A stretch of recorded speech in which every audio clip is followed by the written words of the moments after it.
Greetings. Today we're going to be talking about how Greece and Persia were interacting in the ancient world.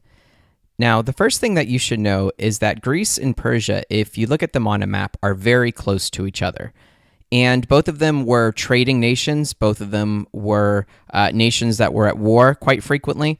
And both of them were seeking to control an area of trade in the Mediterranean, which would have been very profitable. So, needless to say, there were several conflicts that broke out over the years.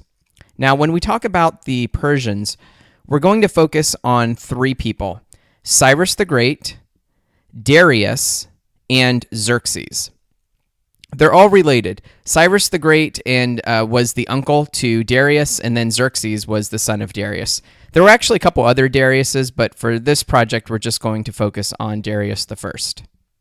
The Persians at this time are not Arabs yet. That won't happen until about the year 500 when Muhammad is born. At this point in time, the religion that they study is kind of a religion of astronomy called Zoroastrianism. The first leader of the Persian Empire was Cyrus the Great. He's mentioned in the Bible. He actually conquered more land of what would become the Persian Empire than anybody had ever conquered before. He even conquered Jerusalem. He is the one who's responsible for, after capturing the Babylonians, for freeing the Jews and allowing them to return back to Jerusalem again. After the death of Cyrus, his daughter married a man named Darius the First, and Darius the First continued to grow the Persian army. He helped improve the government. He built roads. He was said to have magnificent palaces and greatly strengthened the Persian army. It was only a matter of time before Darius believed that he could indeed conquer the Greeks as well. As the story goes, at the time Darius was dealing with some internal battles going on within his own Persian Empire, and the Greeks apparently sent some military help to help the rebels. And Darius was so furious about this that he decided to launch his own invasion. Now, the first war against the Greeks became known as the Battle of Marathon. Even though the Persians had superior numbers, the Greeks had better weapons, and they were able to navigate their terrain much more effectively, which put the Persians at a disadvantage, allowing for the Greeks to win the battle.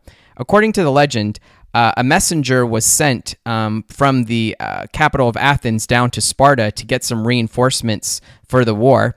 And the distance between Sparta and Athens is 26 miles. And so in the Olympic Games, we still to this day have an event that celebrates that run called, fittingly, the Marathon.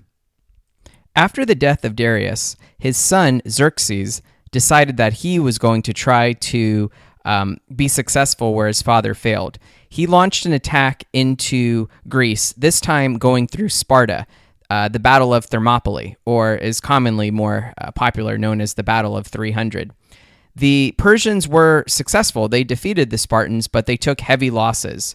They then marched into Athens and burned the city. And what the Athenians did is they took their navy out into some narrow waters, and the Persians decided to follow them into a narrow area where the Athenians used superior speed to sink all their ships and send the Persians home humiliated and defeated. And that pretty much ended the Greek and Persian wars.